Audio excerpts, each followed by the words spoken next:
बिस्मिल्लाहिर्रहमानिर्रहीम। अस्सलामुअलैकुम। आज आप लोगों के साथ शेयर करूंगी टिक्का बर्गर की एक मज़ेदार सी रेसिपी जिसको घर पे बनाना बेहद आसान और खाने में बहुत ही फेवरेट है। बच्चे बड़े सभी बड़े शौक़ से खाते हैं। रेसिपी को स्टार्ट करते हैं। रेसिपी के लिए मैंने लिया है 300 ग्राम चिकन और इसकी स्ट्रिप की शक्ल में कटिंग कर ली है। बिल्कुल बारीक बारीक मैंने कटिंग की है। अभी हम इसको मैरिनेट करते हैं। मैरिनेट करने के लिए मैंने इसके अंदर ऐड किया है 1 टीस्पून चिली फ्लेक्स, 1 टीस्पून नमक और 1 टीस्पून गरम मसाला, 1 टीस्पून धनिया पाउडर।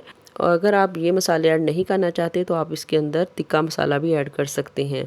और थोड़ा सा हम काली मिर्च का टच देंगे और इसके साथ ही मैं इसके अंदर ऐड कर दूंगी 2 टेबलस्पून दही। दही मेरे पास बिल्कुल फ्रेश है, खट्टा दही नहीं है। और 1 टेबलस्पून इसके अंदर मैं लहसुन और अदरक का पेस्ट शामिल करूंगी। हाफ लेमन का जूस ऐड करेंगे और बेहतरीन से कलर के लिए मैं इसके अंदर ऐड करूंगी हाफ टी स्पून हल्दी पाउडर।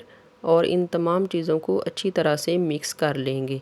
अगर आपके पास टाइम हो तो आप मिक्स करके इसको तकरीबन 15 से 20 मिनट के लिए रख दें, लेकिन मैं इसको अब साथ ही पका लूँगी। अब इसको कवर करके तो मैं पकने के लिए छोड़ दूंगी। मैंने इसके अंदर बिल्कुल भी पानी वगैरह ऐड नहीं किया। जो चिकन ने पानी छोड़ना है उसी के अंदर ये अच्छी तरह से चिकन हमारा टेंडर हो जाएगा, क्योंकि मैंने इसकी बारीक बारीक जो है वो कटिंग की है। बस हम इसको अच्छी तरह से जो है ये पका लेंगे। इसके अंदर मैंने ऐड किया है 1 टेबलस्पून कुकिंग ऑयल, ताकि जो मसाला है वो सारा अच्छी तरह से चिकन के साथ लग जाए। हम टिक्का बर्गर बना रहे हैं तो इसलिए चिकन को स्मोक लाजमी देंगे। चिकन को स्मोक देने के लिए मैंने ओनियन का स्लाइस नीचे रख दिया है और कोयला गर्म होने के लिए छोड़ दिया था। कोयले को ऊपर आके इसके ऊपर थोड़ा सा ऑयल ऐड करेंगे और इसको कवर कर देंगे 1 मिनट के लिए। 1 मिनट से ज़्यादा हम इसको कवर नहीं करेंगे, वरना फिर अंदर से जो है वो स्मेल सी आना शुरू हो जाती है। बस 1 मिनट के बाद हम कवर उठा लेते हैं। अल्हम्दुलिल्लाह बर्गर के लिए चिकन एकदम रेडी है।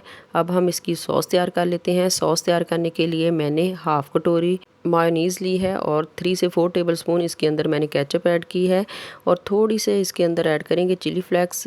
केचप का मैं इस्तेमाल बहुत ज़्यादा नहीं करूँगी क्योंकि मेरी फैमिली इसको पसंद नहीं करती। बस इसको अच्छी तरह से जो है वो मिक्स कर लेंगे और एकदम से सॉस हमारी तैयार है।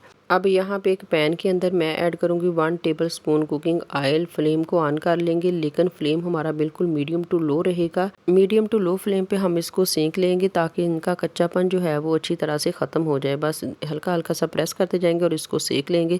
जितने भी बर्गर आपने बनाने हों इसी तरह ही आपने उसको तैयार करना है। 300 ग्राम चिकन के अंदर आप 7 से 8 बर्गर जो है वो आसानी से तैयार कर सकते हैं। सब चीज़ें हमने रेडी कर ली हैं। अब हम इसकी फिलिंग कर लेते हैं। सबसे पहले जो हमने सॉस तैयार की हुई थी वो इसके ऊपर लगाएंगे। इसी पॉइंट पे अगर आपको रेसिपी पसंद आई हो तो रेसिपी को लाइक और चैनल को सब्सक्राइब करके बेल आइकन को ज़रूर प्रेस कर लिया करें, ताकि हमारी हर आने वाली वीडियो का नोटिफिकेशन सबसे पहले आप तक पहुंचे। आप सब लोगों का बेहद शुक्रिया।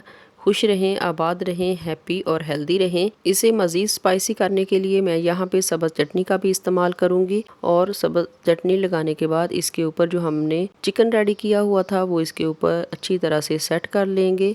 इसके बाद इसके ऊपर स्लाइसिस में बारीक कट किए हुए खीरे वो ऐड कर देंगे। इसी के साथ टमाटर और बंद गोभी का भी इस्तेमाल करेंगे। मैं उम्मीद करती हूँ आपको आज की रेसिपी पसंद आई होगी। जब भी रेसिपी बनाएं अपना फीडबैक लाजमी दें कि आपकी रेसिपी कैसी बनी। अल्हम्दुलिल्लाह हमारे बर्गर बन के तैयार हो चुके हैं। इसको चटनी और सलाद के साथ सर्व करें। अल्लाह हाफिज़।